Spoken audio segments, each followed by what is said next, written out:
Hello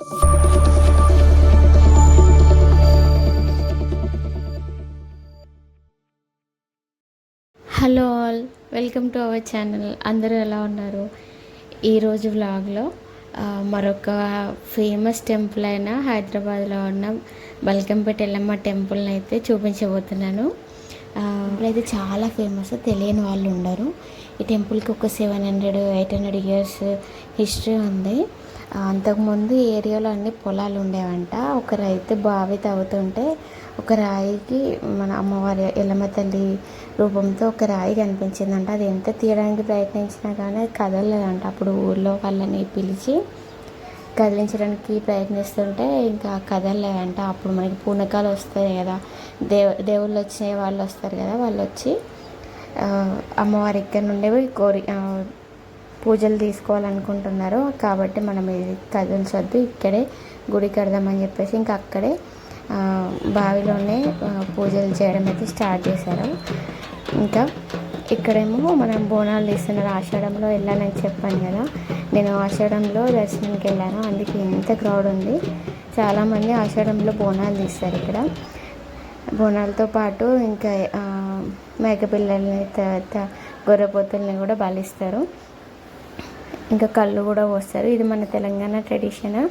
మనకు తెలిసిందే కదా, బోనాల పండుగ అనగానే యాటల్ని బలి ఇవ్వడము, తర్వాత కళ్ళు సగ్గపోయడము, ఇదంతా ఉంటుంది కదా. ఇది క్యూ లైన్, చాలా క్రౌడ్ ఉంది. మీరు టైం స్పెండ్ చేయాలి అనుకున్నప్పుడు మాత్రం అసలు ఆషాఢ మాసంలో వెళ్ళకండి. నేను ఆషాఢ మాసంలో వెళ్ళాను, అందుకే ఎంత క్రౌడ్ ఉంది. ఇది మెయిన్ ఎంట్రన్స్ టెంపుల్కి. ఇలా ఇంకా లోపలికి వెళ్ళగానే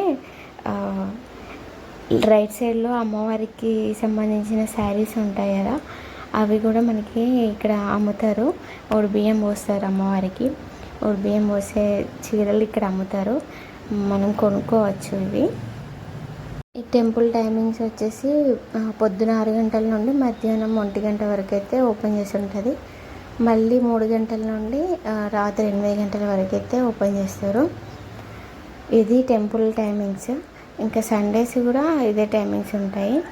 సండే ఇంకా థర్స్డే, ట్యూస్డే, ఈ 3 డేస్ అమ్మవారికి బాగా ఇష్టమైన రోజులు కాబట్టి చాలా క్రౌడ్ ఉంటుంది ఈ 3 డేస్లో.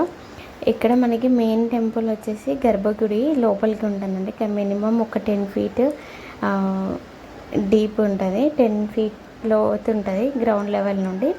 అమ్మవారు అయితే బావిలో ఉంటారు. చాలా బాగుంటుంది. అసలు అక్కడ కెమెరా అయితే అలో చేయలేదు. ఇంకా అక్కడికి వెళ్ళగానే అసలు గూస్ బంప్స్ వచ్చినాయి. అసలు ఆ ఎన్విరాన్మెంటే వేరే లెవెల్లో ఉంది. అసలు ఫ్లవర్స్తో చాలా బాగా డెకరేట్ చేశారు. ఆ ఫ్లవర్స్ స్మెల్ కానీ, తర్వాత అమ్మవారి ప్రతిమ ఎంత అందంగా ఉందో అసలు చూడడానికి 2 కళ్ళు సరిపోలేవు అనుకోండి, అంత బాగుంది. ఇది టెంపుల్లో దర్శనం చేసుకున్న తర్వాత బయటకు వచ్చాక ఇది చుట్టూ ఇలా ఉంటుంది, చూస్తున్నారు కదా. ఇది మొత్తం టెంపుల్ చుట్టూ ఇలా మిగతా అమ్మవారి పోచమ్మ తల్లి, తర్వాత కాళికామాత, మైసమ్మ తల్లి, ఇలాంటి విగ్రహాలన్నీ ఉన్నాయి. ఇదంతా టెంపుల్ అవుట్ సైడ్. ఇంకా టెంపుల్ చుట్టూ ఇలానే ఉంటుంది. ఇక్కడ అమ్మవారికి బోనం తీసిన వాళ్ళు ఉంటారు కదా, వాళ్ళు బోనాలు సమర్పిస్తున్నారు. ఇక్కడ అమ్మవారి విగ్రహం ఉంది కదా, చూస్తున్నారు కదా, ఇక్కడ బోనాలు సమర్పిస్తారు. ఇంకొంచెం ముందుకు వెళ్తే అక్కడ అమ్మవారికి ఓడిబియ్యం పోస్తారన్నమాట. ఇక్కడే ఇంకా ఉపాలయాలు కూడా ఉన్నాయి. నాగదేవత ఆలయము, గణపతి ఆలయం అయితే చాలా ఉన్నాయి. ఈ ప్లేస్ వచ్చేసి ఇక్కడ అమ్మవారికి అయితే ఓడిబియ్యం పోస్తారు. ఇంకా ఓడిబియ్యం పోసిన తర్వాత తీర్థప్రసాదాలు తీసుకొని ఇంకా వెళ్ళిపోవడమే. మెయిన్లీ ఇక్కడ బావిలోంచి వాటర్ వస్తాయని చెప్పాను కదా, అమ్మవారి తల నుండి అయితే ఎప్పుడు దారలాగా వాటర్ వస్తూనే ఉంటాయంట. దీన్నే మనం తీర్థంలాగా భావిస్తారు. ఈ వాటర్ని మనం వాటర్లో స్నానం చేసే వాటర్లో కలుపుకొని స్నానం చేస్తే గజ్జి, తామర ఇలాంటి స్కిన్కి సంబంధించిన డిసీజెస్ ఏమీ రావు అని చెప్పేసి నమ్ముతారు. చాలా మహిమగల అమ్మవారు ఎల్లమ్మ తల్లి.